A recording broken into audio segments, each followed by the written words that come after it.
Bien. Bueno, ¿está bien el sonido, Juan? Sí, perfecto. Sí. Bueno, bueno, no, pues muchas gracias a todos y todas las personas que se conectan hoy viernes. Qué bueno que se puede encontrar un espacio, pues, para conversar sobre algo diferente de la pandemia en estos momentos. Así que, bueno, también gracias a Juan Carlos especialmente y al grupo del HIPTE que me invitaron y que cuadraron pues todo lo de relacionado al espacio y demás. Y pues como lo decía Juan Carlos, yo no voy a demorarme mucho, esta es una presentación corta, el artículo, pues el paper que ya me imagino que la mayoría pues leyó, pudo revisar, tiene más o menos pues mis ideas ahí y esto es más que todo como una revisión o una oportunidad pues para subrayar algunas cosas. Así que acá no está todo, pero está lo que yo creo básico pues para iniciar una conversación que espero que tengamos después de esto, ¿no? Entonces, pues esta presentación, aunque el paper era en inglés, esta presentación va a ser en español y entonces se titula pues Tercermundismo católico en Colombia, una reconstrucción del trabajo del padre Lebret como un hito de análisis sociológico y económico del 54 al 58. Y, y esto es parte pues esto fue parte de mi trabajo de pregrado en economía en los Andes, porque ahí trabajé pues tres misiones económicas internacionales que visitaron Colombia durante los años 50 y de las que hablaré más adelante, pero fue en la misión Lebret o en la misión de Economía y Humanismo en la que me concentré para mi tesis de pregrado en sociología, ¿no? Ya hace 5 años. Entonces, este trabajo en últimas es una versión traducida pues de un artículo que escribí sobre Lebret en particular y mi idea es integrarla a mi proyecto de tesis de doctorado que tengo que escribir de ahora a un año y sustentar y que de alguna manera recoge estas experiencias de estas misiones en los 50, pero mi propósito es seguir posiblemente tres proyectos reformistas durante la Guerra Fría en Colombia, ¿no? Probablemente la reforma agraria primero, segundo las iniciativas de acción comunal o la Junta de Acción Comunal y tercero probablemente un proyecto de urbanización. Y las tres iniciativas están articuladas alrededor, pues obviamente una idea y prácticas sobre el desarrollo, sobre reforma, sobre el desarrollo capitalista eh, y sobre incluso sobre la sociedad y sobre la protesta. Y en estos tres proyectos, pues obviamente estos personajes que vinieron a Colombia en los 50 están de alguna manera presentes ya porque pusieron a circular ideas que luego otros personajes y actores van a utilizar o porque directamente participaron de alguna forma, ¿no?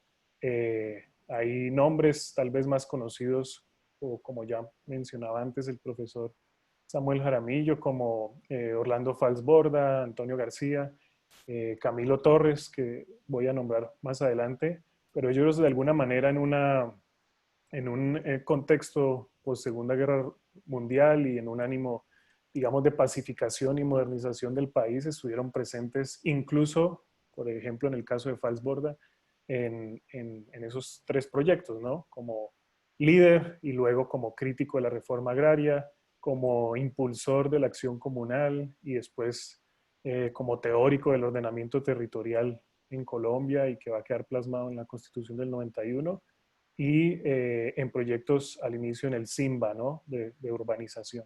Pero entonces eso es solo para contarles que aquí lo que llamo los pasados de este proyecto tienen que ver con que es mi proyecto de grado, sobre todo de sociología en la Universidad Javeriana, y que ahora retomo y que digamos actualizo, como dirían los economistas, y como hay tal vez mayoría economista acá, pues traería o intento traer a valor presente ahora con mis nuevos intereses e intenciones de un proyecto de doctorado. Entonces, eh, más allá pues de estos pasados, ya entrando en materia, lo que quiero presentarles acá o por qué estudiar y por qué interesarse por Lebret, un sacerdote dominico, o por qué interesarse por la misión de economía y humanismo. Y básicamente una de esas razones es que a través de este caso pues se pueden ver procesos sociales, que es lo que digo ahí, que acompañan la institucionalización y profesionalización de disciplinas como la sociología y la economía, pero que en esos procesos sociales lo que está en evidencia es que, por ejemplo, en el caso de Colombia, pero no solo aquí, empieza a caer en descrédito, como digo por ahí, en el ajuste espontáneo, ¿no? Y entonces hay un interés por planear la sociedad y la economía. Y este es un interés que pues aparece en esos años, en los 50, en los 60 en Colombia, pero pues es un fenómeno global y que va a tener resonancia en diferentes lugares, ¿no? Ya ustedes saben que esta misión, como se le conocía, de economía y humanismo, no solo estuvo en Colombia, sino estuvo en Uruguay, en Brasil, por ahí me escribieron que en Perú también influyó mucho, pero antes hizo alrededor incluso de 100 encuestas en Vietnam, en otros países en Asia y en África y en Europa. Entonces, es parte de un movimiento y un fenómeno global que yo creo que está subestudiado para el caso colombiano, ¿no?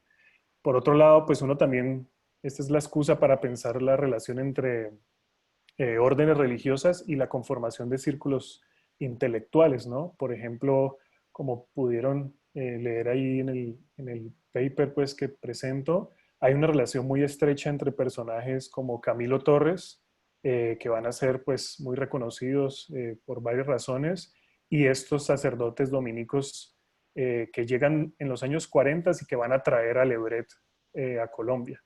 Pero no solamente eso, ¿no? Si ustedes piensan, digamos, Camilo Torres, Fals Borda, eran, aunque no propiamente este, usaban la religión o su fe religiosa para mover a que estudiantes se inscribieran a sociología a finales de los 50 y principios de los 60 en la Nacional, eran personajes bastante, digamos, practicantes de cierta religiosidad, y eso va a permear su manera de entender la investigación y el trabajo intelectual, ¿no? Y esto pasa en otros lados, ¿no? La sociología que se institucionaliza no solo en la Nacional en el 59, sino también en dos universidades confesionales, es la Javeriana en Bogotá y la Bolivariana en Medellín, pues tienen un poco o evidencian un poco esta relación entre religión y academia. Y por otro lado, pienso que es importante también estudiar este caso porque pues pone en evidencia este vínculo que ya decía que es global entre desarrollismo, catolicismo, incluso en el caso colombiano del conservadurismo, cómo políticos cercanos a los conservadores van a tratar de influir en esta emergencia de la planeación y cómo la planeación va a ser entendida en Colombia, y también el militarismo, que puede que en este artículo no esté tan evidente, pero por ejemplo, Alberto Ruiz Novoa o el mismo Rojas Pinilla, militares con cierto, digamos, perspectiva desarrollista, van a tener una influencia muy fuerte o van a verse influidos por este desarrollismo, digamos, humanista, o este tercermundismo católico que llamó Denis Pelletier, que es un historiador francés, cuya tesis está mimeografiada en la Luis Ángel Arango para revisar más adelante cuando podamos, y que es, yo creo, el único estudio exhaustivo sobre el Lebret en América Latina. Eh, y por último, todo esto lo quiero apuntar a explorar una idea que quiero tratar en mi tesis de doctorado, y es como hacer una historia o una sociología de cierto tipo de ideas, de prácticas y ciertos actores o movimientos que tal vez no han sido estudiados porque no fueron como tal, entre comillas, exitosos o los victoriosos, ¿no? Entonces, creo que es más fácil y es más común, y como sabemos se conoce más sobre ciertos actores que que tuvieron alguna presencia y que pudieron influir mucho más que gente como Lebret, ¿no?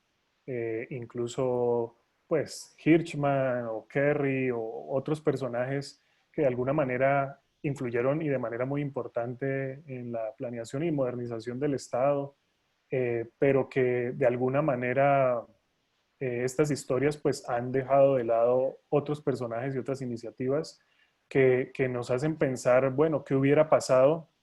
Y esto no le gusta mucho a los historiadores, pero ¿qué hubiera pasado si esta otra gente hubiera tenido más influencia, ¿no? ¿Qué hubiera pasado si Lebret hubiera sido de alguna manera escuchado por los políticos y la élite gobernante? Entonces, este trabajo también como que lo encamino o lo revisito o lo reviso nuevamente porque quiero explorar esta idea de una antiélite, por ejemplo, que fue lo que propuso Falsborda en los 70s, o tal vez unos expertos no técnicos, no sé si esas sean las palabras, o un experto popular eh, en, en cuyo, es decir, unos personajes para quienes la religión, por ejemplo, o esta idea de la popular o la preocupación por las masas fue muy importante. Y entonces, como que en este contexto les planteo a todos y todas entender y revisar la experiencia de este sacerdote dominico francés Lebret y la misión de economía y humanismo. Entonces, primero yo planteo esto como un caso particular de lo posible, que es algo que decía Gastón Bachelard, el historiador francés, que es no necesariamente este es un caso representativo o abarca todos los casos posibles, sino es algo de lo que pudo pasar, ¿no? Y es también la oportunidad para pensar lo que pudo ser y no fue, ¿no? Y que es esto de los contrafactuales que antes les decía. Y yo creo que la relevancia ayer y hoy tiene que ver con esto que traté de incluir en el título, y es que es un hito de análisis sociológico y económico. Y como veremos, pues la envergadura de su trabajo y de sus análisis es muy interesante e impresionante. Entonces, mi presentación está dividida en tres partes, ahorita les diré, y antes de empezar, solo quería pues abrir con esta frase que pues no voy a leer ni que espero que ustedes lean, pero que de alguna manera apunta a lo que Lebret y su equipo vio como uno de los problemas para que Colombia fuera un país desarrollado, ¿no? Y que en esta frase también está un poco condensada lo que para él era uno de los males en Colombia, ¿no? Y es lo que él definió como el egoísmo de corta vista de las élites, ¿no? Y en esa segunda frase que subrayo, donde dice, el Estado está hecho para servirles, los bancos públicos para ayudarlos a ganar más aún, el desarrollo para extender sus posesiones, la ley, los partidos para garantizar su supremacía. Es un poco el tipo de crítica u observación crítica que hizo Lebret y que le molestó a mucha gente, y al final pues hablaré un poco de eso. Y lo segundo con lo que quería iniciar para animarles eh, que se queden pues hasta el final es esta frase de un agregado de la Embajada de Estados Unidos que responde y con la que abro de hecho el artículo, y que de hecho esto es una fuente que me compartió Juan Carlos Villamizar muy amablemente hace 5 o 6 años, en la que queda en evidencia la manera en la que algunos reaccionaron ante el reporte de Lebret, ¿no? Y cómo fue recibido, ¿no? Entonces, pues qué sorpresa que la tal llamada Atenas latinoamericana esté representada en esta descripción de que las élites no tienen responsabilidad y que hay todo un desorden social. Y al menos al final pues hay como esta sensación de optimismo, ¿no? Que de pronto como Lebret y su equipo fue tan claro en la crítica a los problemas del desarrollo en Colombia, pues de pronto ese ruido que generan logra atraer o de alguna manera convencer, creo yo, a la élite que en lugar de estar en estas disputas irracionales, se concentren pues, su atención a las necesidades sociales y económicas del país. Entonces, esto solo para mostrarles que aunque sabemos poco de esto, pues tuvo un impacto importante y yo creo que vale mucho la pena revisarlo y es realmente muy pertinente hoy en día. Entonces, como les decía, la presentación está dividida en tres partes breves. Yo voy a hablar un poco y es siguiendo el orden del artículo. Primero, la llegada de Lebret a Colombia. Segundo, qué era el informe Lebret o qué era ese reporte que hicieron. Y tercero, cuál fue la recepción o la influencia de ese trabajo. Y al final, pues, intento apuntar o sugerir como algunas reflexiones, pero obviamente son más una excusa para abrir la discusión. Entonces, en primer lugar, pues en el artículo planteo que Lebret, pues introduzco un poco quién fue Lebret, ¿no? Fue un sacerdote dominico que se entrenó en matemáticas, en economía y sociología y crea en 1941 junto a otros sacerdotes franceses, algunos no son sacerdotes pero cercanos a la iglesia dominica en Francia, esto que llamaron economía y humanismo. Y yo planteo que es una comunidad epistémica, que es esta idea de un grupo de personas que tienen cierto entrenamiento y cierto interés en común, ¿no? En este caso, los problemas sobre el desarrollo y particularmente los problemas de lo que se ha llamado pues, países subdesarrollados.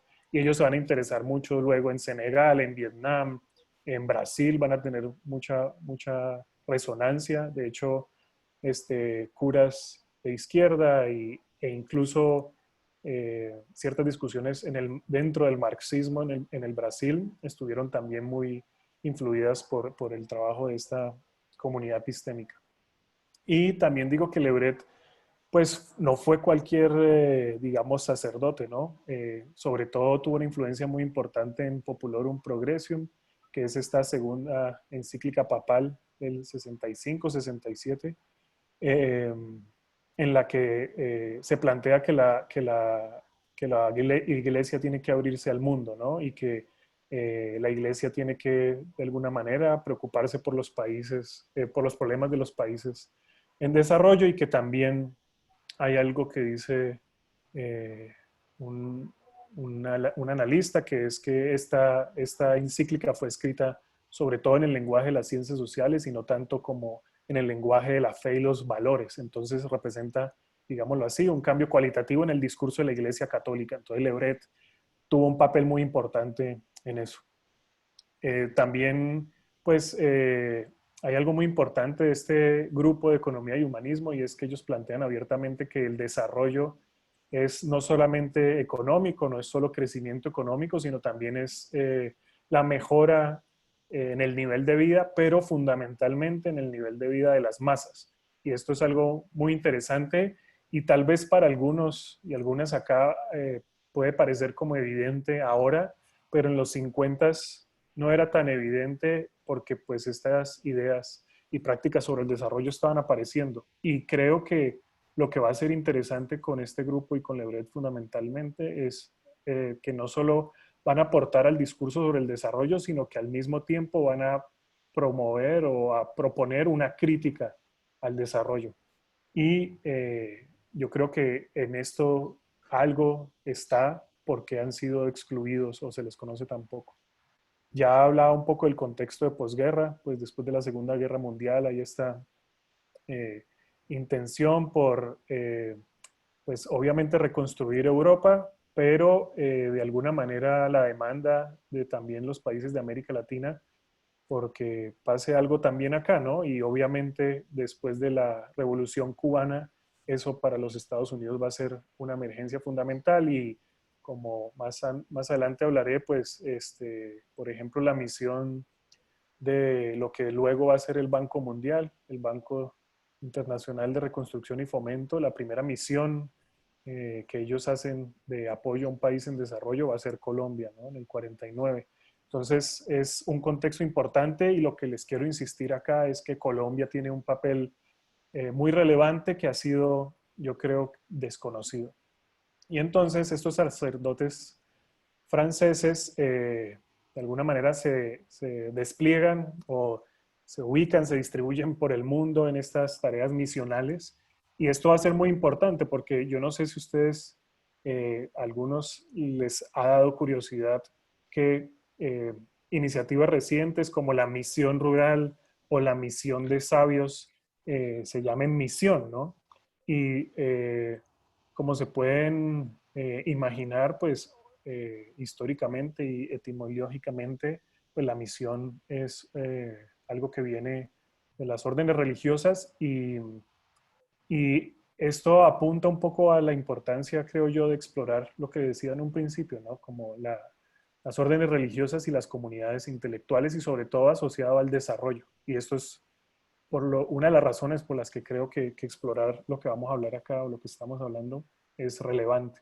Entonces, de hecho, economía y humanismo y Le Bret en particular, como digo en el artículo, llegan a Colombia porque habían unos sacerdotes dominicos que vinieron a Colombia a finales de los 40, algunos de ellos huyendo del nazismo y porque este grupo de economía y humanismo tenía unas afinidades ideológicas con un grupo de intelectuales católicos y políticos conservadores que se reunieron alrededor de una revista que se llamó Testimonio, una revista muy interesante que vale la pena revisar, y que luego formaron un grupo que se llamaba el Movimiento Testimonio. Entonces, digamos, algo que no se sabía antes de que, pues, digamos, yo investigara esto era cómo había llegado Le Bret acá. Al parecer se decía que pues, Rojas Pinillas a través del Sendas, que era una organización pues, o un ente gubernamental, los había traído, pero aparentemente eso no es así, eso se explica más por las redes, digamos, religiosas e intelectuales de Le Bret, que de alguna medida van a influir a Rojas Pinilla para que lo traiga. Entonces, Economía y Humanismo trabaja en Colombia entre el 54 y el 56. Ahí en el artículo cuento un poco como los detalles de su contratación. Hay cosas interesantes, ¿no? Estos pasos hacia adelante y hacia atrás de que lo contrataran, de que no, que Rojas Pinilla al final dijo no, pues que sea algo contratado directamente desde presidencia, en fin. Y el caso es que el informe, como se le conoce el informe Le Bret, se publica en el 58 y lo publican el Comité Nacional de Planeación, un poco con un preámbulo, pues con un prefacio del que hablo en el artículo, como presentándolo como parte del nuevo momento de la República, ¿no? Y que tiene que ver con el discurso que se diseña y se promueve durante los primeros años del Frente Nacional con Alberto Lleras Camargo y este discurso de que pues este es el momento de la Segunda República, ¿no? Yo, pues, como verán al final, yo digo que pues esto se quedó en presentación y realmente no se valoró. Tal vez porque fue de alguna manera relegado quizá o solo, o se creyó que solo era algo para promover a Rojas Pinilla y tal vez unas ideas populistas que a juicio de liberales y conservadores no tenían y creo yo no han tenido cabida en este país, ¿no?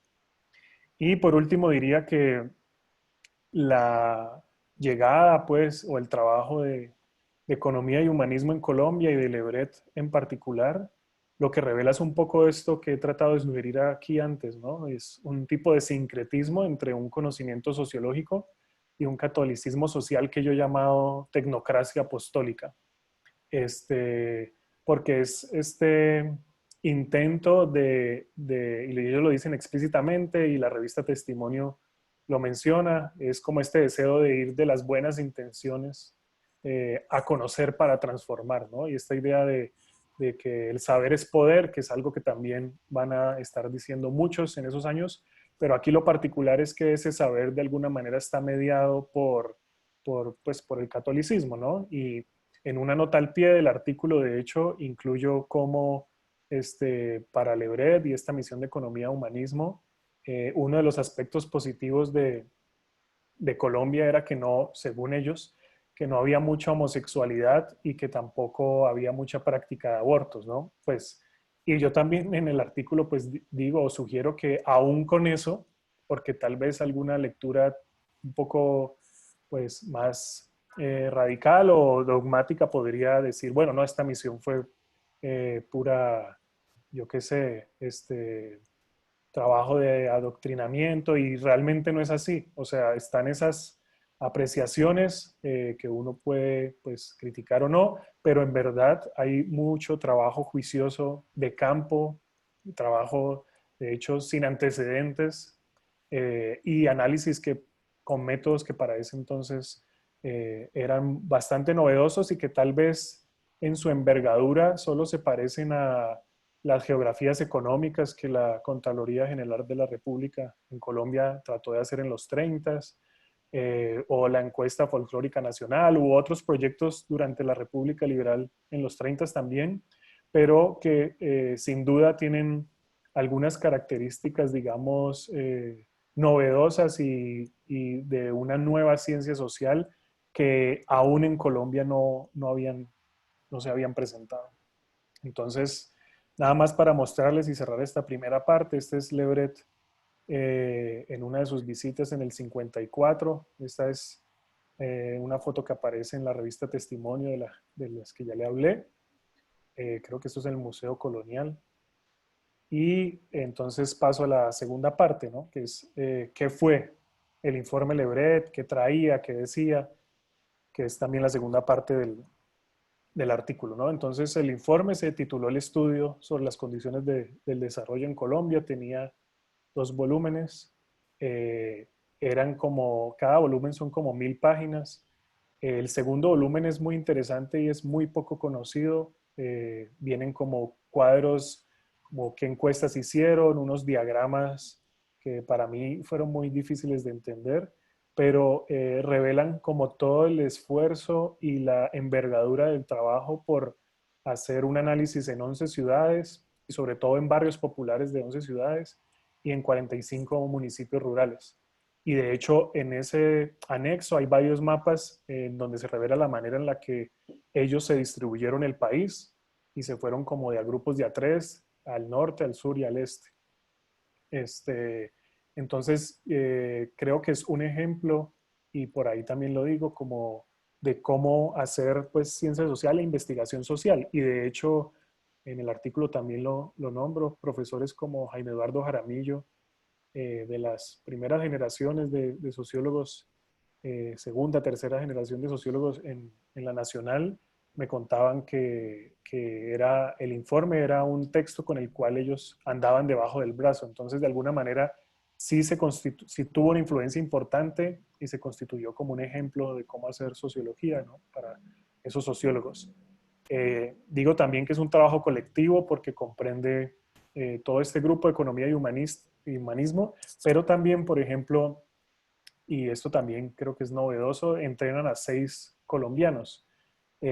Por ahí los nombro, ¿no? Héctor Morales y otros más que desafortunadamente no van a seguir trabajando alrededor de Lebret. Intentan hacer, de hecho, un centro de estudios como Lebret lo hizo en Brasil, pero no fue exitoso. Yo digo en parte porque estos colombianos entraron a trabajar al Comité Nacional de Planeación y de alguna manera yo digo que no le dieron continuidad a esto.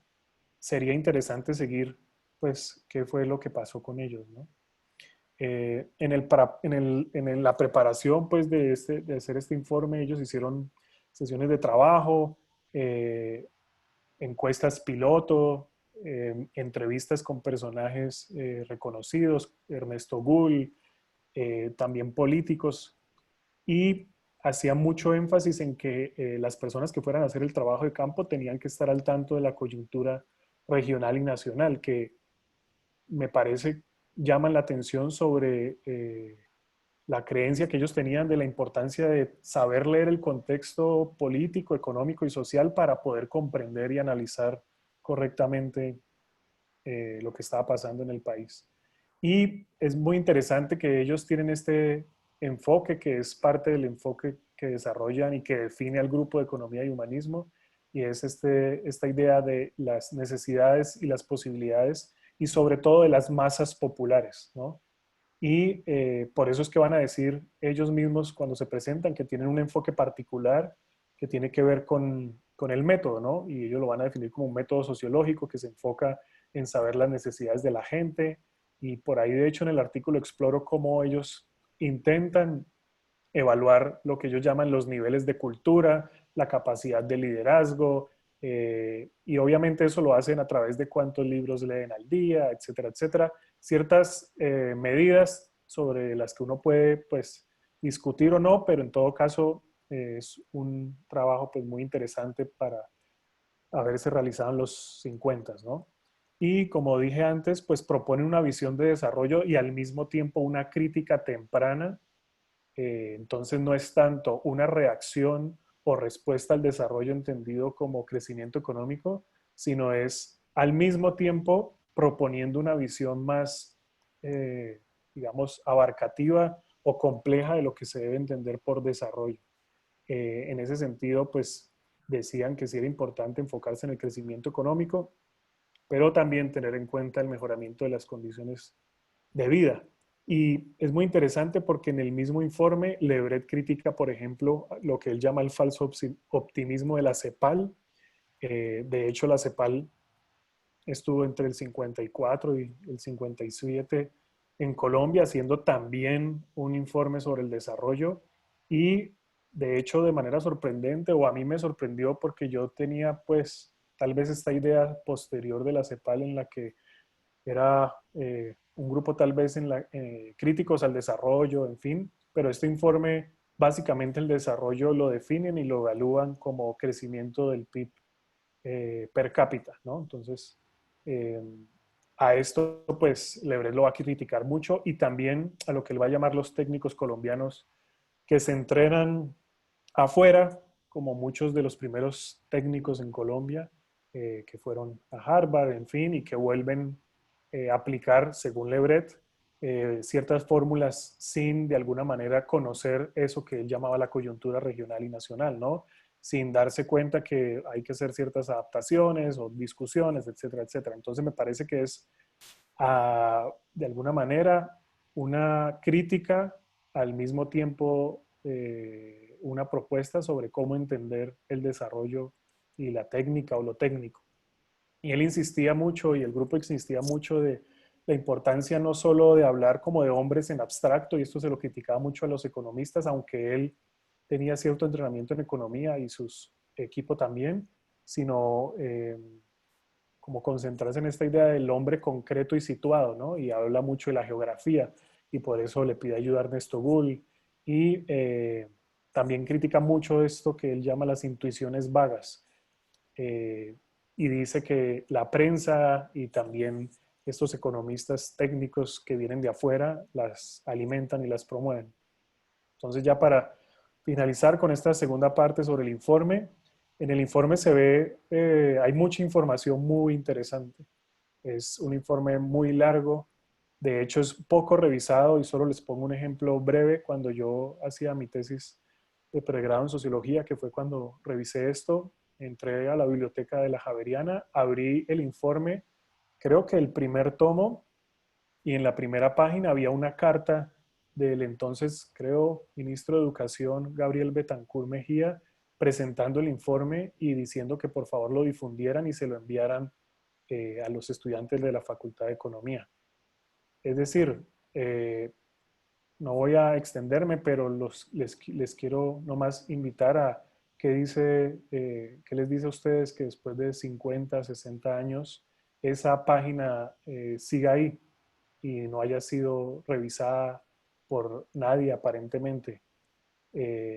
Y esto no es solo una invitación pues a revisar el informe, sino a valorar, que es ahora lo que hago, pues lo que está ahí, ¿no? Lo que está ahí contenido. Y por ejemplo, este informe contiene, creo yo, el primer análisis de la estructura social en Colombia. Y entonces, por ejemplo, ellos afirman que, y esto es con base a fuentes secundarias, a análisis estadísticos que, bueno, pueden someterse a crítica de discusión, pero que valdría la pena considerar, y es que el 5% más rico en Colombia acumulaba el 40% del ingreso nacional. Y eso, según ellos, lo explicaban pues por el crecimiento de ganancias, pero también por el detrimento en los salarios. Y que el resultado era eh, lo que ellos llamaban una sociedad de castas en lugar de una sociedad de clases. y también sugerían que los responsables eran la élite y lo que yo ya acá les he mencionado como el egoísmo de corta vista. Y entonces acá está Lebret en una de sus conferencias en septiembre del 57. Lo que está en la izquierda es en la prensa, el Independiente, que era el nombre que tenía el periódico El Espectador, porque pues eh, Rojas Pinilla los censuró y así fue como aparecieron, se cambiaron el nombre. Y es pues un poco Lebret mostrando sus resultados, aun cuando el informe solo se va a publicar en el 58, ¿no? La misión terminó sus trabajos en el 56, pero por problemas de la crisis política de Rojas Pinilla entre el 56 y 57, cuando ya va a dejar de estar en el gobierno y va a entrar una junta militar a reemplazarlo y a generar este clima de tránsito para lo que conocemos como el Frente Nacional, pues entre eso va a estar amarrado o en ese, digamos, en ese remolino político o ese vaivén político va a estar los problemas asociados a que el informe este no se publicara. Hay algo, pues, que si pueden ver ahí en la foto de la derecha, eso es parte del anexo 2 del tomo, el segundo tomo, pues, el segundo tomo, donde hay, pues, diferentes diagramas y análisis de geográficos incluso. Entonces es pues una pieza muy interesante.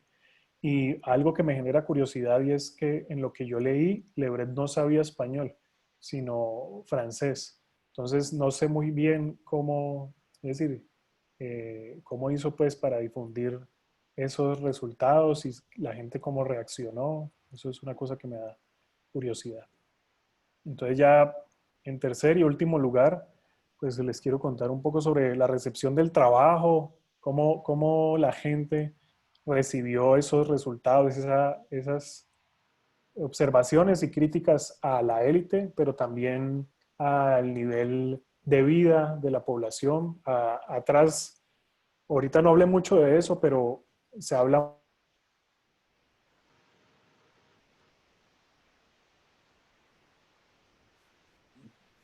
¿Perdimos a Julián o soy solo yo? No, No, lo perdimos, efectivamente. Yo también. Ah, bueno. Esperemos a ver si lo recuperamos.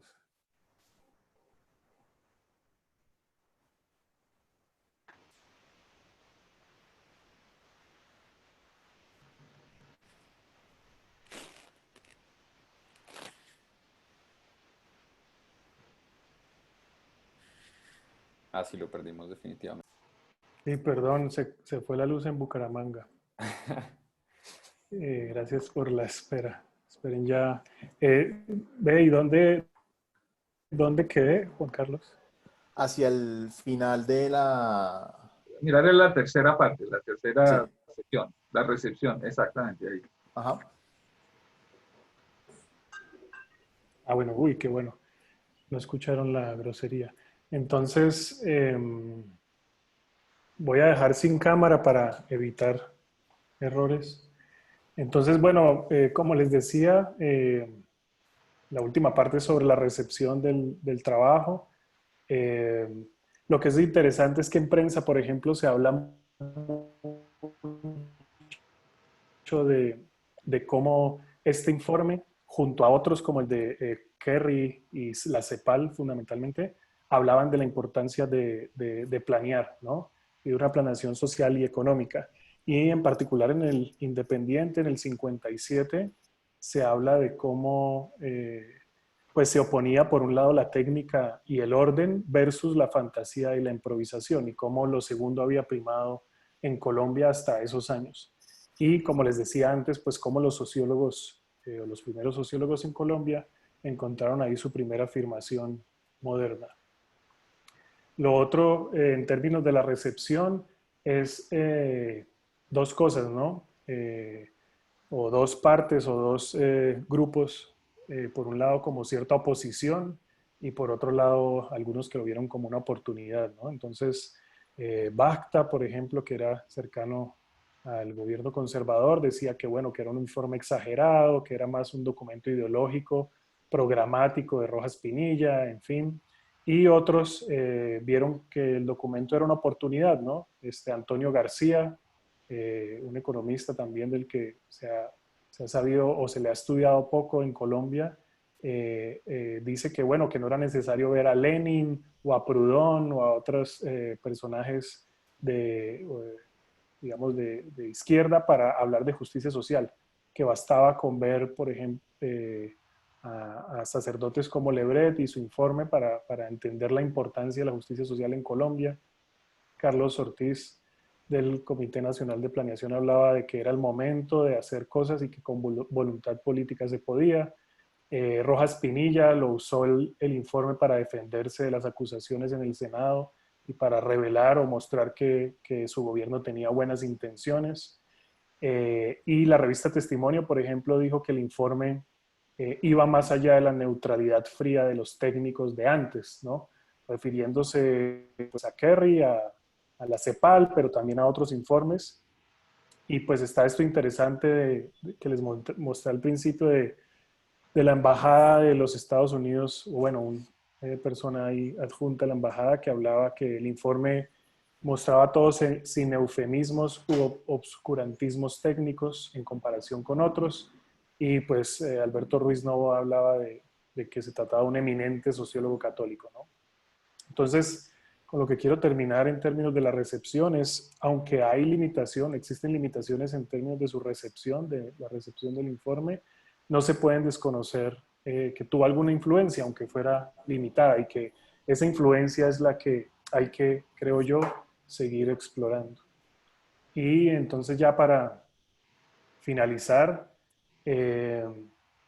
pues yo diría que lo primero es cómo el informe o este caso es para algunos o para muchos en Colombia una doble sorpresa. Primero, por lo que reveló de la estructura social en Colombia y segundo, porque introdujo una discusión o fue partícipe de una discusión novedosa en esos años que era la planeación económica y social. Por otro lado, pues el rol del catolicismo y de algunas órdenes religiosas. Pregunto yo si se pudiera hablar de una nueva forma de cristianismo social. Por otro lado, cómo el informe y esta iniciativa revelan pues, un interés en lo concreto y en un contexto de ciencias sociales emergentes y cómo eso, como digo, es un hito de análisis sociológico y económico. Digamos, abrió camino, aunque no le pusieron mucha atención, sabemos que abrió camino para lo que otros hicieron o hicimos después. Y es un trabajo novedoso en el sentido en que puso el énfasis no solamente en explicar las relaciones cuantitativas sobre el crecimiento económico a las que lo que luego va a ser el Banco Mundial o incluso la CEPAL en los 50 se concentró, sino también en los cambios cualitativos de las formas de vida. De hecho, lo que ellos llamaron el problema de la educación fue parte pues, de sus intereses principales. Y yo estaba pensando pues que si Marx sostenía que ciertas ideas, la economía política británica, por ejemplo, correspondieron con cambios y específicamente con la generalización de la forma mercancía en la sociedad europea, pues aquí uno pensaría que se abría o se abre el camino para explorar un cambio también cualitativo que opera en el nivel de las ideas de los dirigentes o la élite política colombiana, pero también en las organizaciones y la base trabajadora y campesina, por ejemplo, ¿no? Entonces, organizaciones guerrilleras o movimientos campesinos van a empezar a hablar también, por ejemplo, del desarrollo para legitimar o justificar algunas de sus reclamos y luchas. Y pensaba yo que aún con su carácter misional o autoridad religiosa, pues que tuvo esta misión y estos personajes, uno se pregunta, bueno, ¿por qué tan poca recepción e influencia, no? Entonces uno podría pensar, bueno, que su grupo no se constituyó en una comunidad epistémica, se dispersó y la mayoría entró al Comité Nacional de Planeación y sabemos realmente muy poco qué pasó con ellos, que tuvieron cierta cercanía ideológica, pero también coyuntural con Rojas Pinilla y también pues que estuvieron relegados por su enfoque y su crítica en la estructura social, ¿no? Y sobre todo también criticaron a la iglesia, aunque ellos eran parte de ella, y una visión compleja y crítica al desarrollo, que no es la visión, creo yo, que desde entonces se convirtió en la visión hegemónica y que aún hoy en las diferentes organizaciones del Estado, en los procedimientos y políticas hegemónicas del Estado, pues hoy priman, ¿no? Y estos técnicos, incluso discusiones presentes como el ingreso básico o las transferencias, etcétera, etcétera, pues hacen parte de digamos, una nube de ideas que viene de esos tiempos, creo yo. Y por último, quiero terminar diciendo, pues afirmando esto, que es algo que quiero explorar pues más adelante, y es cómo este caso evidencia una suerte de un sesgo antipopular en las ideas políticas y económicas en Colombia, que contribuye, creo yo, a pensar en que circularon análisis sobre lo popular en un país sin populismo. Y en esto es muy importante Antonio García Noza, y de hecho un libro sobre el populismo de Jorge Giraldo de la Universidad de AFIT, pues sugiere que Antonio García Noza, por ejemplo, fue un ideólogo del populismo para un país sin populismo. Y yo creo que el caso de la misión Lebre también revela un poco eso, y no es casual que estas personas se encuentren en Rojas Pinilla. Y por último, solo quiero mencionar muy aparte, y es que sorprendentemente este informe no incluyó mucho sobre la violencia, el problema de la violencia que era tan agudo en esos años. Y creo que tampoco las otras misiones de los 50 se detuvieron a pensar en esto, ¿no? Y con eso solo quiero sugerir, pues, cómo el análisis económico, la planeación en Colombia incluso nace, creo yo, a espaldas de este problema y de esta realidad. Y esta es la última diapositiva, y es que esto aparece el 28 de octubre en El Tiempo, en el 58, y se habla de los informes de estas misiones, de los análisis, y se dice que, bueno, ojalá estos informes no se queden empolvándose en los archivos oficiales para ser reeditados como curiosidades bibliográficas en el siglo siguiente. Y bueno, esto obviamente me hace pensar, y creo que nos hace pensar que ya estamos en el siglo siguiente, y bueno, pues vale la pena pensar qué vamos a hacer con eso, y por lo menos creo que un paso es reconocerlo y estudiarlo. Así que, pues nada, eso es un poco lo que tengo por decir, y gracias y disculpas por la caída del... Listo, Julián, muchas gracias. Yo creo que podemos dejar unos buenos 20 minutos con algo más para preguntas y comentarios. Entonces, no sé quién quiere empezar, quién tiene alguna pregunta o algún comentario al respecto. Yo quiero hacerle una pregunta ¿qué tanto exploró o qué tanto se puede explorar sobre las relaciones? La Iglesia Católica Colombiana de esa época era particularmente conservadora, ¿no?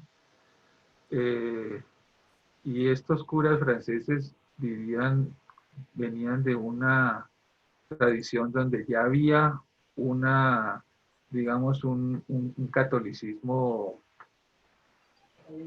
llamémosle progresista, digámoslo así, ¿no? Que intentaba incluso que en algunas cosas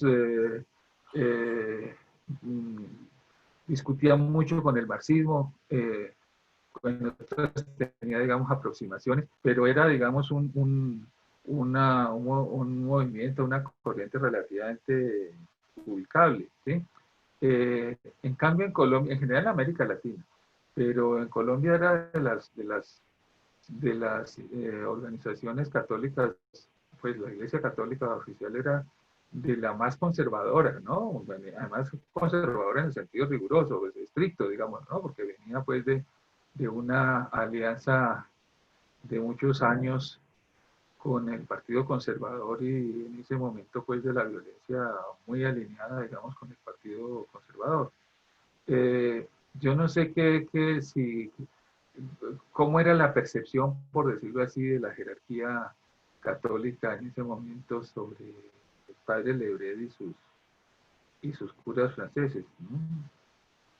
Sí, no, pues gracias por la pregunta, Samuel.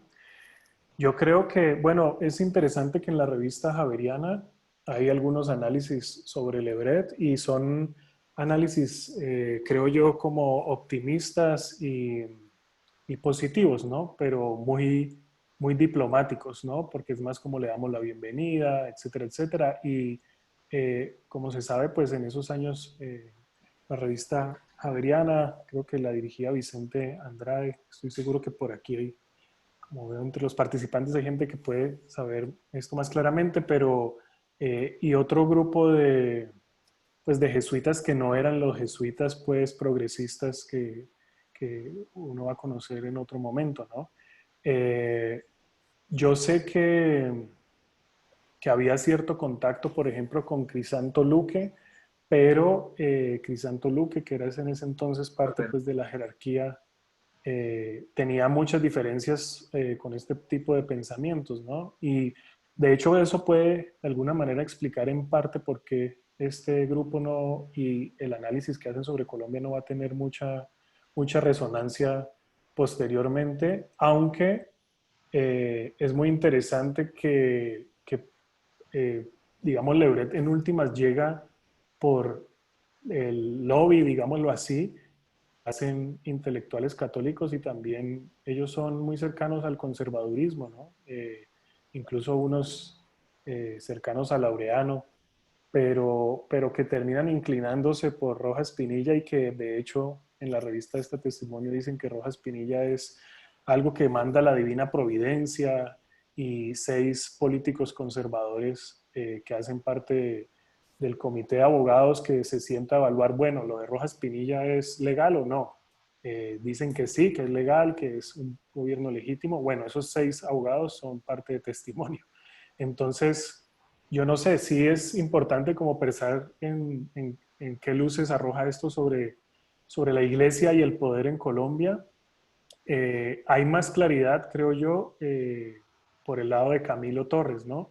Camilo Torres cuando era joven y de hecho era novio de uno de estos políticos conservadores cercanos a Testimonio, era novio de la hija de uno de ellos, y son estos sacerdotes dominicos los que van a animar a Camilo Torres que se vaya de sacerdote, ¿no? Casi que le dicen un poco, pues deje su relación y anímese a irse al sacerdocio. Y de hecho la historia que cuenta en la biografía sobre Camilo Torres, Joe Broderick, de que Camilo se sube al tren para irse a Zipaquirá y que la mamá se entera, la mamá corre y baja Camilo Torres del tren y le dice que cómo va a hacer eso.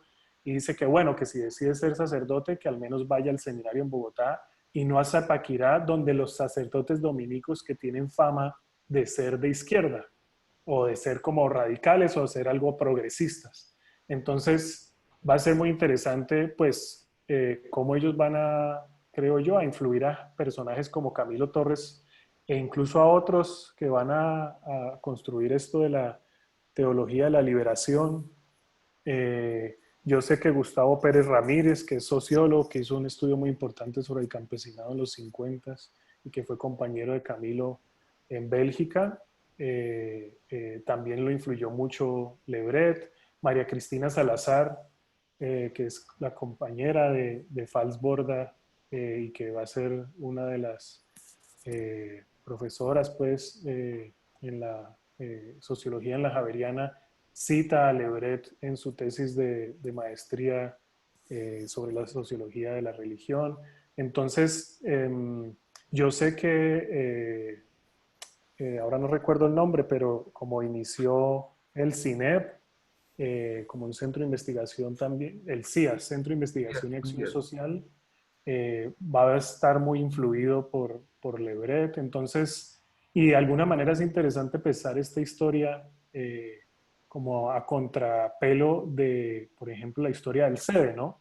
O la historia de la técnica o de los técnicos economistas de los Andes o de la Nacional, en fin, o sea, porque en últimas yo creo que lo que está a juego, lo que está en disputa es cómo entender la sociedad y cómo actuar o qué tipo de plan o qué tipo de planeación se puede hacer hacia el futuro.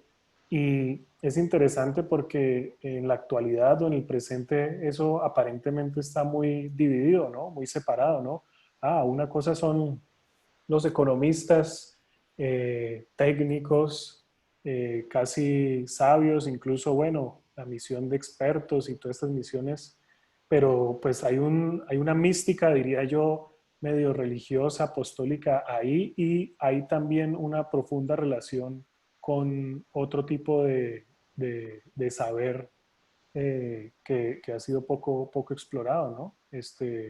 Pues los economistas, digamos, hoy son la profesión tal vez que más acceso y con los abogados tiene a los puestos del Estado, pero un tiempo fueron los sociólogos, ¿no? Muy poco, pero fue así. Entonces, pues sí, lo interesante es ver esto y la luz que arroja en otros sentidos, ¿no? Yo tengo una pregunta o un comentario más bien relacionado con eso, porque pues dentro de las cosas que estaba pensando sobre cómo o que habría que cambiarle artículo para publicarlo, para mandar a una revista, me parece que algo que se podría hacer es justamente enfatizar eso último que decía Julián, las conexiones que puede haber con la literatura que existe sobre los expertos y las misiones en América Latina o con la literatura que existe sobre la teoría del desarrollo, la teoría de la modernización, que cada vez hay más de eso, porque a mí como historia, digamos, el contenido del artículo me parece fascinante, me cuesta señalar algo para cortar, como que sea demasiado obvio, y el trabajo sería más de relacionarlo con una literatura de este tipo, por ejemplo. Si el objetivo fuera, por ejemplo, eh, mandar esto a una revista de historia de las ciencias sociales o historia de la economía, por ejemplo. De acuerdo, sí. Sí, sí, no, muchas gracias, de hecho, pues, por leer y comentar eso. Yo sí creo que tal vez el artículo como tal tiene, digámoslo, está volcado hacia la comprensión o el centro es como esta historia, pero tiene toda digamos, la potencia o está, es decir, está todo para ponerlo en diálogo con un movimiento global. eh, que en Colombia se expresó de cierta manera, ¿no? Pero sí, sí, estoy muy de acuerdo. Y ahorita le doy la palabra a Andrés, solamente quisiera decir que, digamos, algo que se podría enfatizar también, como yendo en ese camino, es hablar un poco más de los métodos de Lebret. Ese me parece un tema interesante. Usted justamente resalta pues el entrenamiento de Lebret y la novedad de sus métodos, pero a mí me hubiera gustado saber un poquito más de exactamente en qué consistían esos métodos y también sería bueno hacer explícito su novedad frente a lo que había o se había utilizado en el país. Que me parece que me quedó un poco más claro ahora en la presentación, pero me parece que está un poco escondido en el texto, porque eso es algo muy interesante, pues. Sí, de acuerdo. Muchas gracias, sí. Estoy tomando nota, gracias. Andrés Guiot quería hablar. Eh, sí, ahora sí, ¿me escuchan? Listo, bueno, me ven también. Julián, gracias, la presentación estuvo muy interesante. Me disculpo porque no he leído el artículo, entonces no lo voy a poder hacer comentarios como sustanciosos. Estoy a la espera de leerlo. Lo primero es como un comentario y es que me parece muy interesante como enmarcarlo en como este redescubrimiento de los años 50 en sí mismos, porque yo siento que hasta hace un tiempo, de pronto como la historiografía sobre los 50, lo leía a la luz de los eventos y los acontecimientos de los años 60, y usted bien decía que le sorprendió encontrar, digamos, como una lectura de pronto como tan economicista de la CEPAL en los 50. Entonces yo creo que vale la pena de pronto como enfatizar eso, enfatizar que de pronto como han hecho ya otros como Amy Hoffner o Juan Carlos Villamizar, que hay historias por contar de proyectos inconclusos en los años 50 y yo creo que vale la pena como hacer énfasis en eso. O sea, creo que es un aporte historiográfico muy interesante. Y además que dentro de la historiografía colombiana, que no son historias sobre la violencia, sino son historias sobre muchas cosas, muchas otras cosas más que pasaron además en los años 50. Ya en cuanto a las preguntas, tengo una muy puntual y es algo que de pronto nos lleva un poco más allá de lo que usted presentó hoy, pero es como me interesaría que usted nos comentara un poco más sobre el redescubrimiento del informe Lebret, porque sí es cierto que no se leyó inmediatamente, como muchas otras cosas que se produjeron en el Consejo de Planeación. casi nada salió a la luz del día. Pero a la vez usted mencionó constantemente que después otros sociólogos lo retomaron, que fue muy influyente para otros. ¿Cómo fue este proceso de redescubrimiento? Robert Carl en La Paz Olvidada también menciona que la Comisión Nacional de Causas y Situaciones Presentes lo leyó y que fue influyente en su lectura sobre la violencia y en las políticas que tomó el Frente Nacional en términos de compensación a las víctimas de la violencia. Entonces, ¿qué podría decir usted sobre la relectura y qué se perdió en el proceso de redescubrimiento y de relectura que hace pues que el informe como tal no se lea más? No sé qué tiene usted por comentar sobre eso. Sí, bueno, gracias Andrés por los comentarios. Y sí, o sea, lo primero es que yo creo que sí es muy interesante lo que usted plantea, ¿no? Como redescubrir los años 50 en Colombia, particularmente, digamos, el caso de Rojas Pinilla, ¿no? O sea, se sabe muy poco. Yo sé que, bueno, los trabajos de César Ayala son una importante contribución, digamos, historiográfica, pero también hay muchos análisis que yo creo que aún se pueden hacer sobre lo que ocurrió, sobre el tipo de, digamos, de ideas y de prácticas que tuvieron lugar en Rojas Pinilla. Eh, Creo que por aquí está el profesor Carlos, que tiene un trabajo interesante sobre ese gobierno.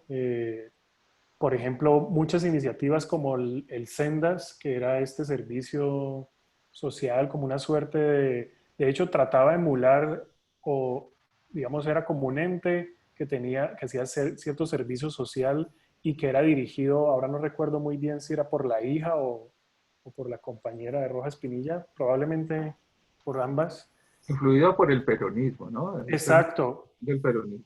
exacto, trataba un poco asemejar lo que Perón hizo y el papel de Eva, ¿no? De Exactamente. Eva Perón.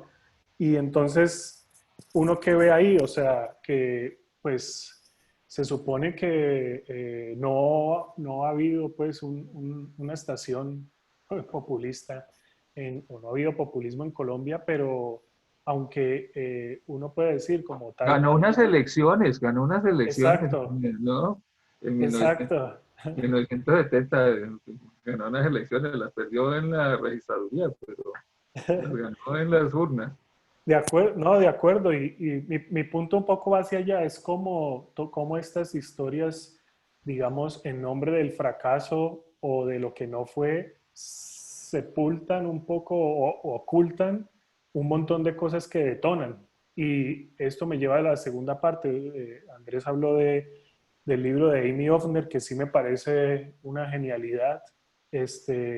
Ella habla, por ejemplo, de cómo la reforma agraria, y es algo que yo estoy trabajando también, se ha dejado de estudiar en los 60 porque no, pues en Colombia no hubo reforma agraria, fue un fracaso, pero si uno ve más claramente o más detenidamente, la reforma agraria en Colombia, por ejemplo, fue una herramienta de cambio ideológico para los terratenientes. ¿Por qué?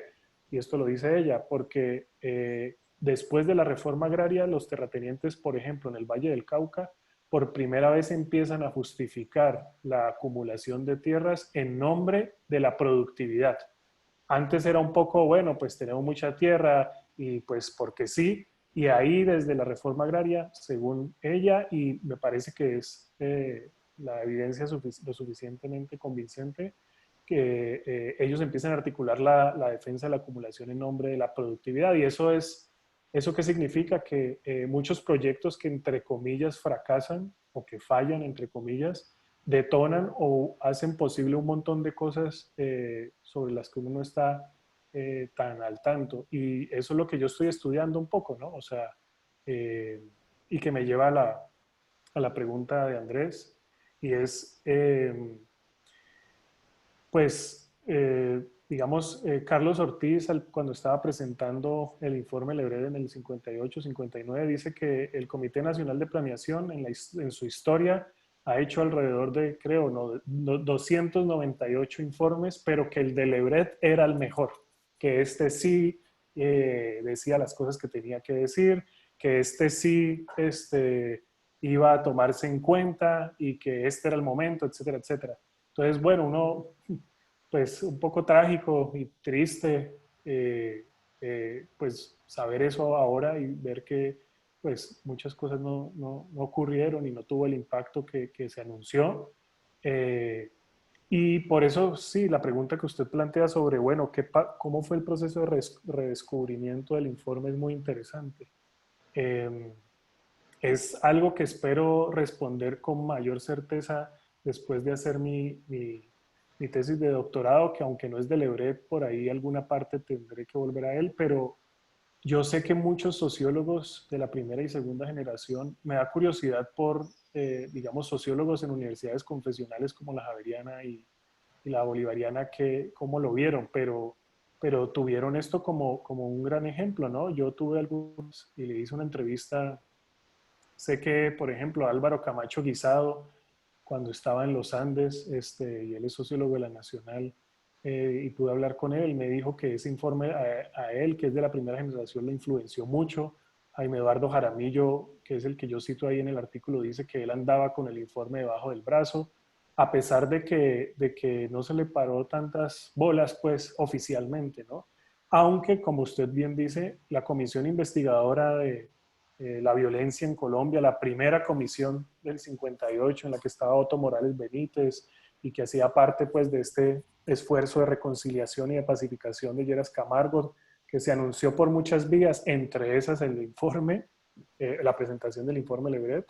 Se supone que un grupo se dividió a leer el informe. No existen, o yo no encontré nunca, cómo fue la reacción de esas personas, ¿no? Si lo leyeron y lo discutieron, qué opinaron, etcétera, etcétera. Pero yo creo que es parte pues, de lo que ahora quiero hacer, que es como seguir algunas ideas y prácticas sobre el desarrollo capitalista en Colombia, que aparentemente fracasaron, pero que sí tienen algún impacto y que explican algunas cosas. Pero eso, para responderle, es que, bueno, lo tengo de tarea, entonces prontamente lo aclararé, espero.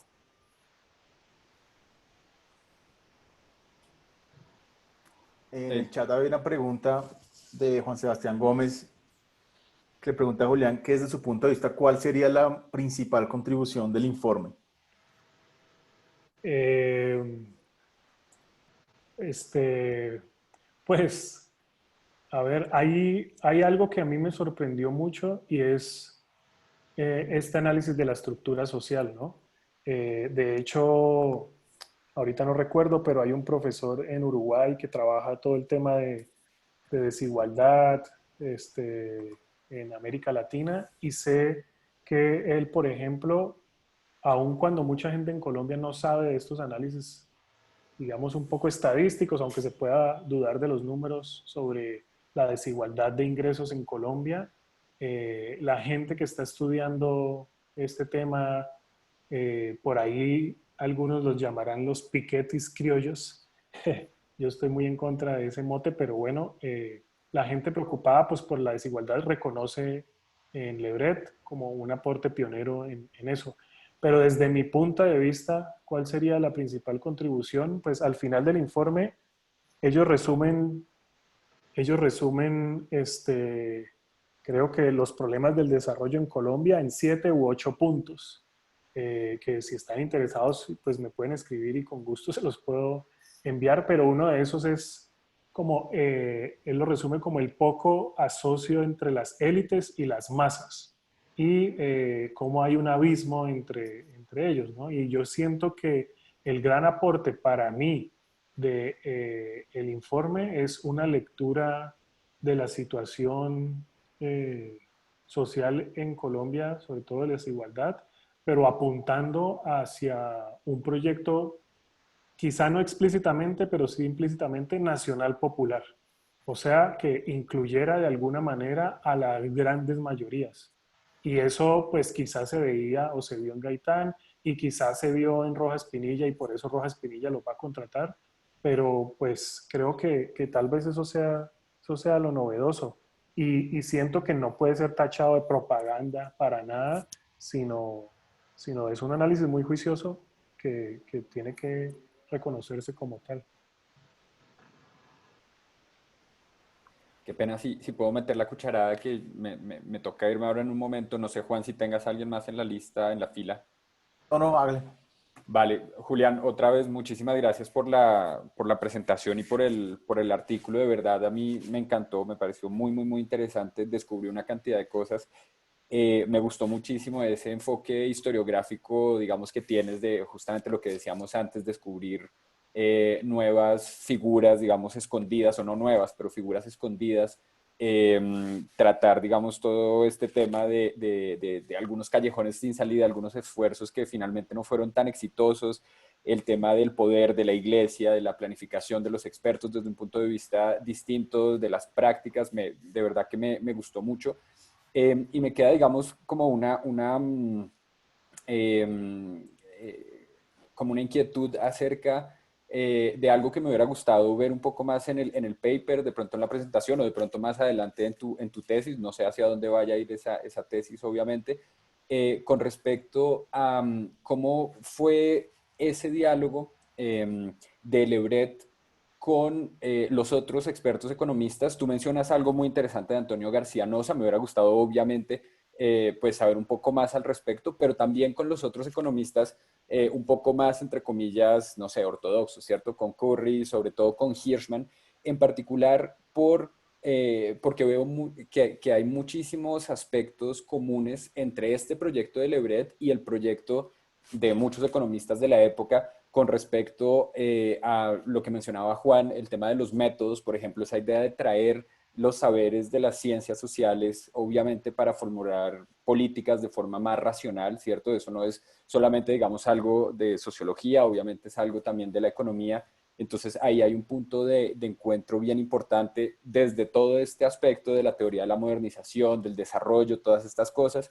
Entonces los métodos, hasta cierto punto el tema del trabajo de campo, que por ejemplo Hirschman también hasta cierto punto hizo, ¿cierto? El tema, no sé, de los diagramas, que también me gustaría saber por qué dijiste que era tan difícil de entender, ¿cierto? Digamos, ¿cuál fue la dificultad de ahí? Esta idea de los expertos populares hasta cierto punto me hace pensar, obviamente no es lo mismo, pero me hace pensar esta idea de las racionalidades escondidas de Hirschman, por ejemplo. Entonces, la idea de la planificación, obviamente, que me gustaría o me hubiera gustado también que nos contaras explícitamente, que nos explicaras un poco más a qué se estaban refiriendo en esta misión a la idea de planificación, y de pronto hacer como esos paralelos y esos diálogos que no necesariamente son, digamos, rupturas tan grandes como en algún momento hacia el final del paper como que lo muestras, la forma en que Lebret dice pues que esta idea más economicista del hombre o del agente económico en abstracto, simplista, etcétera, digamos, no necesariamente hay como una división tan grande, sino que estamos viendo, o por lo menos yo estoy viendo, algunos paralelos más interesantes que podría haber ahí como para explorar. Entonces, eso es como un primer comentario más grande. Y el segundo comentario muy chiquito es que todo este tema de la tecnocracia apostólica y estas cosas me hace pensar mucho también a los institucionalistas americanos originales, entre comillas, de finales del siglo XIX y principios del siglo XX, con toda esta idea del social gospel, personas como Ely bueno, después Commons y toda esta gente, que también estaban, digamos, persiguiendo más bien esta idea de la salvación hasta cierto punto, a partir del saber científico, a partir del lenguaje, como tú dices también, de las ciencias sociales, este tipo de cosas. Entonces, eso ya más como otro paralelo un poco distinto en dos momentos distintos del tiempo y en dos países distintos. Sí, Eric. Bueno, no, primero muchas gracias por los detallados comentarios y pues bueno, muy estimulantes. Y pues en general sí, yo creo que son cosas que por eso yo creo que después de 4 o 5 años que hice esta investigación de pregrado, pues vuelvo a ellos porque de alguna manera, como yo estoy tratando de comprender estas ideas sobre el desarrollo capitalista a través de proyectos reformistas de los 50 a los 80, pues me interesa volver a los 50 y decir, bueno, ellos, ¿qué entendían todos estos actores y qué pasó con esas ideas? ¿Qué pasó con esas propuestas?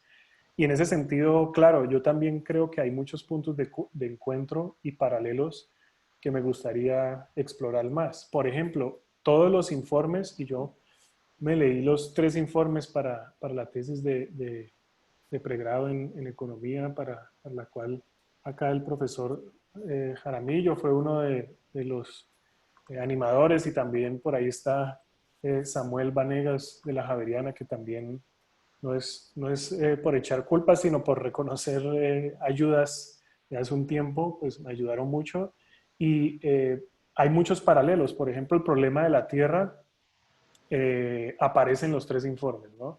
Y de hecho Kerry pues lo menciona varias veces, y el entonces director de la Sociedad de Agricultura de Colombia va a decir que Kerry es un socialista porque está pidiendo un impuesto a la pues un impuesto progresivo al uso, digamos, ocioso de la tierra. Entonces, pero se encuentra esos testimonios. Yo en lo que busqué no encontré tanto sobre cómo como, primero, como cómo fue, o cuál era la opinión que algunos de ellos tenían sobre Le Bret, y segundo, cuál fue el diálogo entre ellos, ¿no? Que es algo muy importante que usted resalte. Y yo sé que Le Bret en el informe, de hecho, dentro del informe, y sobre todo en la introducción, les da palo. Un poco dice como, pues sí, hay muchas misiones que hablan del desarrollo y de la importancia de planear la sociedad, pero están dejando por fuera algo importante, que es lo que él llamaba el factor sociológico. Y el factor sociológico era como, creo yo que se refería como, pues sí, que no era solo un asunto, no solo una discusión del crecimiento económico, sino también un tema de acceso a educación, a salud, a servicios, a bienes públicos, pero también, y yo creo que en esto está tal vez algo que no se encuentra en los otros, creería, y es como este interés por cultivar la cultura, ¿no? Obviamente dentro de esta idea y esta noción de la cultura que hay que desmenuzar más, está, por ejemplo, que ciertas cosas mediadas por la religiosidad que mencioné antes, que él decía que no había homosexualidad o abortos y que eso era positivo, etcétera, pero también había como nivel de lectura, etcétera, etcétera. Entonces, sí, definitivamente sería muy interesante ponerlos a conversar en términos de ideas y también de métodos. Yo no estoy muy seguro o no recuerdo muy bien, digamos, los diagramas que incluye al final Le Bret. Digamos, yo recuerdo que eran una suerte de, no me acuerdo el número, eran como sociogramas en donde, eran, círculos en los que un punto representaba, dependiendo de si se distanciaba o no del origen, qué tanto, qué tan mal estaba esa población, ¿no? A medida que se distanciaba del origen y de acuerdo si se movía entre el eje X y Y, estaba peor porque no tenía acceso a salud, o peor porque no tenía acceso a educación, o ambas. Y ahí, es decir, hay una combinación muy grande de ese tipo de sociogramas que yo antes no había visto, y que en ese momento me costó trabajo entender que sería bueno, de hecho, verlos ahora. Entonces sí, sería, como usted dice, como muy interesante ponerlos en diálogo. Quiero sí mucho explorar esto que menciona sobre racionalidades escondidas de Hirschman, que por ahí pues Hirschman tiene en sus ensayos muchas cosas muy sugerentes, que tal vez valdría la pena explorar ahora. Y, y sí, yo creo que una invitación que recojo o que saco de su comentario, sobre todo, no solo plantearlo como iniciativas muy opuestas, es decir, muy diferentes, tan diferentes que llevan a la oposición, sino en algunas cosas coincidían como parte de esos diagnósticos de la época, pero en otras se distanciaban, ¿no? Y en ese ejercicio muy difícil es que se podrá revelar, pues, el valor de esto, ¿no? Entonces, pues recibo más el comentario como una invitación, y pues sí, tendré también que explorar los institucionalistas gringos y cómo en todo caso, pues Estados Unidos con esta idea de la frontera, que es esta idea con la que se colonizó de, de Oriente a Occidente el territorio gringo y que se expulsó y se colonizó pues a comunidades indígenas, etcétera, se justificó en últimas también con un tema de salvación protestante, pues, pero con una promesa que no es por nada, pero se parece a las promesas desarrollistas seculares de algunos economistas de la época y del presente. No, con esto no quiero imprimirle mi crítica o mi oposición para nada, sino tal vez alimentar como pues los bemoles pues de eso, ¿no? Y la riqueza que hay detrás de todo eso. Así que muchas gracias. Por ahí Hay creo que una hay otra, el si hay una chat. pregunta en el chat, no sé si la vio o la voy a leer, que pregunta Sí. Juan Odicio, que más allá de la vinculación con los intelectuales católicos mencionada en el texto y la presentación, ¿no existía en Colombia una línea de economistas católicos? En Argentina eran marginales en el campo profesional, pero había una tradición que venía desde finales del siglo XIX. En caso positivo, caían para Lebré en la misma crítica que el resto de los economistas desarrollistas o cepalinos, o qué relación tejió con ellos. Ya. Eh, mm, pues bueno, creo que por aquí hasta Juan, Samuel, Eric tienen tal vez más elementos que yo para responder, pero como voy yo en el turno, pensaría así como reacción que, es decir, la disciplina de economía en términos profesionales, pues, o la que se vuelve como más predominante es como esta que tiene que ver, pues muy parecida a la economía industrial, ¿no? Que viene como inicialmente en los 50 del gimnasio moderno, que va a los Andes, se institucionaliza en la nacional, tal vez de manera más temprana, ligada a los abogados. Yo siento que tal vez eh, como de alguna manera este proceso de institucionalización y profesionalización de la economía moderna es un proceso secular, o así se presentó en Colombia, y de hecho la técnica, esto son especulaciones mías, se presentó también, o sea, de hecho se afirmó y se reafirmó como un proyecto secular. Yo no conocería de economistas católicos. Ahora, Antonio García Noza, por ejemplo, que fue el que fundó el Instituto de Ciencias Económicas en la Nacional, que luego se convirtió en la Facultad de Economía de la Nacional. Él era una persona muy creyente y aunque fue marginado por también creer en estos proyectos populares y ayudar a Rojas Pinilla, a Gaitán, etcétera, no se le reconoce tanto. Era un personaje muy creyente, pero no siento como tal en lo que yo he leído que sus análisis o proyección tengan como este peso eh, religioso, pero no sé, yo creo que eh, por ahí Andrés Guiot está diciendo algo.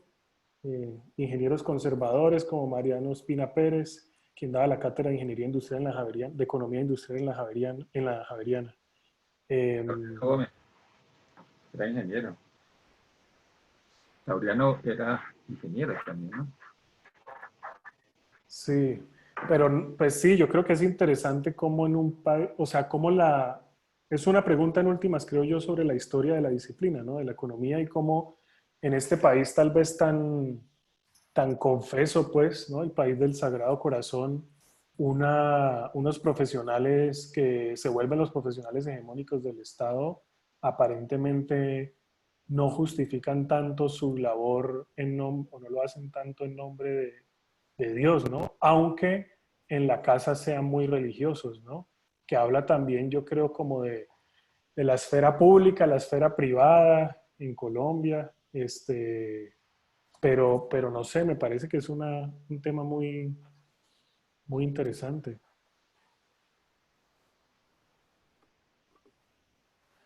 Listo. Si no hay más preguntas o más comentarios, podemos dejar las cosas acá.